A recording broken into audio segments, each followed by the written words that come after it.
You know the feeling. You've got a notebook packed with incredible ideas, a desktop folder that's become a graveyard for half-started projects, and a brain that fires off a half dozen new concepts before you've even had your morning coffee.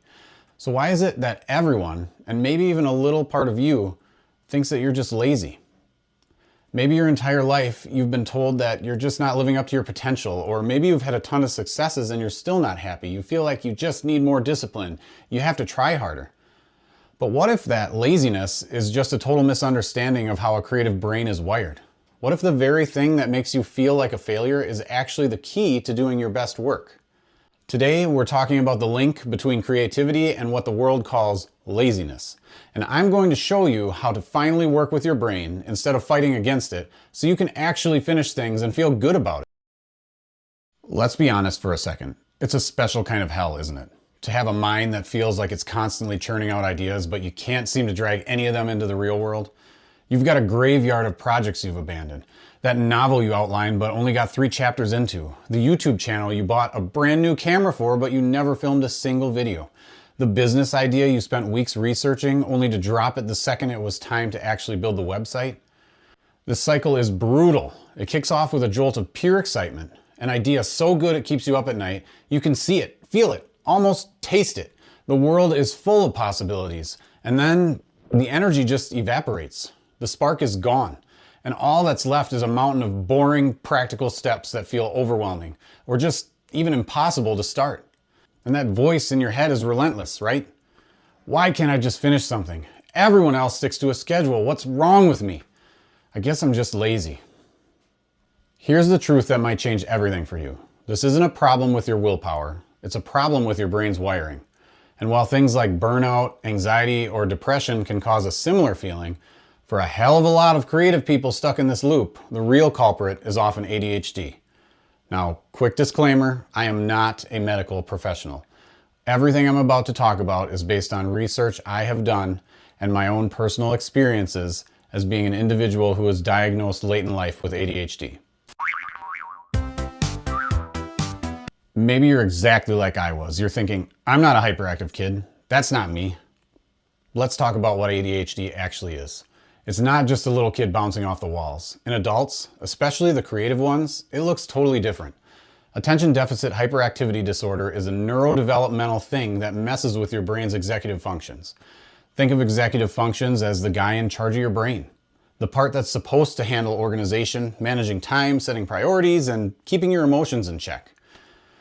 In an ADHD brain, that guy in charge, well, let's just say he doesn't work a 9 to 5. He only shows up for things that are interesting, new, or urgent. This all goes back to brain chemistry, specifically a neurotransmitter called dopamine. People call dopamine the motivation molecule, and people with ADHD have a different dopamine reward system. Your brain doesn't just get a nice little drip of satisfaction from slowly checking off boring tasks. It craves things that are intensely stimulating, the stuff that gives it a big, powerful surge of dopamine. This is why the whole myth that people with ADHD are lazy is so damaging. It's not a choice to avoid a boring task. It's a legitimate neurological struggle to even start it. The problem isn't a lack of character, it's a difference in brain chemistry. Your brain just needs a different set of conditions to get going. So why does this specific brain wiring show up so often in people who are wildly creative?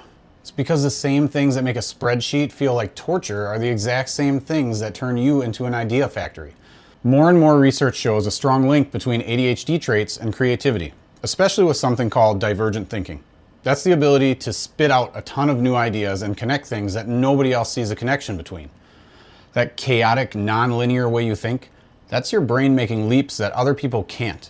That reduced inhibitory control, the thing that might make you blurt stuff out, also means your brain doesn't shoot down wild or weird ideas. It just lets them run. And then there's this thing called hyperfocus. It's the so-called ADHD superpower.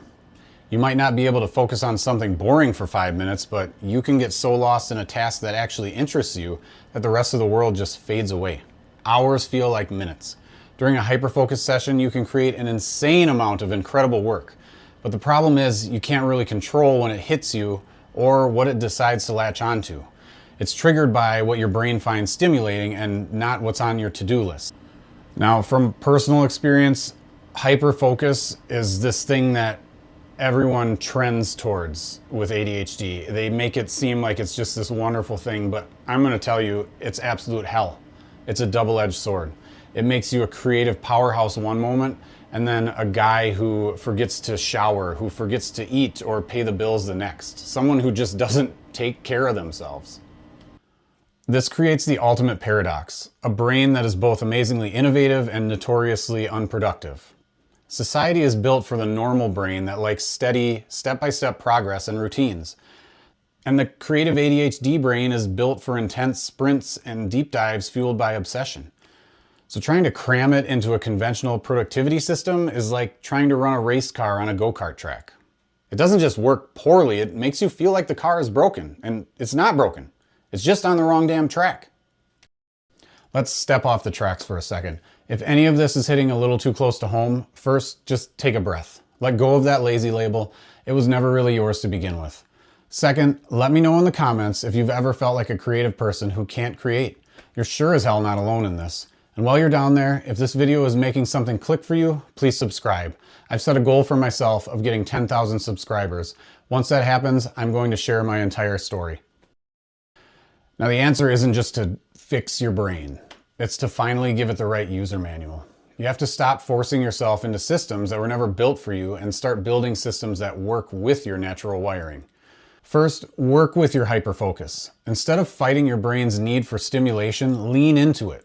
Figure out what parts of your creative process naturally pull you in. Maybe it's brainstorming, editing, or adding the final touches to something. Schedule those things for when you have the most energy. This is very important. When you feel that spark, guard that time with your life. That's where the magic is going to happen. Second, break the overwhelming projects into tiny pieces. A big task like write a book is paralyzing. It's enough to make you quit before you even start. But write one interesting sentence, that's doable. Break every project down into the smallest possible steps. Don't just write film video. Your list should look like set up one light, write the first line, record a 10-second test. Every little thing you check off gives you a tiny dopamine hit that builds momentum. Third, create urgency and borrow motivation. The ADHD brain runs on two things, interest and urgency. When the interest fades, you have to create fake urgency. The Pomodoro technique, working in short 25-minute time sprints, is perfect for this because it creates a mini deadline. Another powerful tool is what they call body doubling. This just means working with another person in the same room or even on a video call. They don't have to do anything, but just their presence creates a gentle external pressure that makes it way easier to start and stay on task. And finally, this one was huge for me. Design your environment. Your workspace has a huge effect on your focus. Some people need a super minimalist space to avoid distractions. Others work better in a kind of organized chaos. Noise-canceling headphones can be a lifesaver. Even something as simple as going to a coffee shop can give your brain the novelty it's craving to get back on track. Now, this might sound a little weird, but maybe the biggest shift you can make is to stop thinking of laziness as a bad thing and start seeing it as a strategic rest time. In our culture that's obsessed with side hustles and just hustling in general, we're taught that any moment you're not being productive is a moment you've wasted. And for a brain that's wired for sprinting, that's just a recipe for burnout. Those intense periods of hyperfocus require drastic recovery periods. This means you actually have to schedule time to do nothing. Make it a non-negotiable part of your process. See rest not as weakness, but as a vital part of your work. The goal isn't to be busy all the time, it's to be brilliant when it counts. And you can only do that if you give your mind some space to breathe. The unspoken truth is this. You were never lazy. You're a creative person with a brain that's wired differently. You're a sprinter in a world that only hands out medals to marathon runners. You're an artist who's been handed a calculator and told to be an accountant. The real damage doesn't come from the brain wiring itself. It comes from a lifetime of being told you should be able to function as if your differences don't exist or they don't matter. So stop fighting your brain. Stop feeling ashamed of it and start learning its language. Learn to respect its need for what's interesting, to use its incredible bursts of energy, and to honor its need for rest. Because once you stop trying to be normal and start embracing your own unique, brilliant, and sometimes chaotic way of doing things, you won't just get more done, you'll finally feel like you're on the right track. Thanks for watching.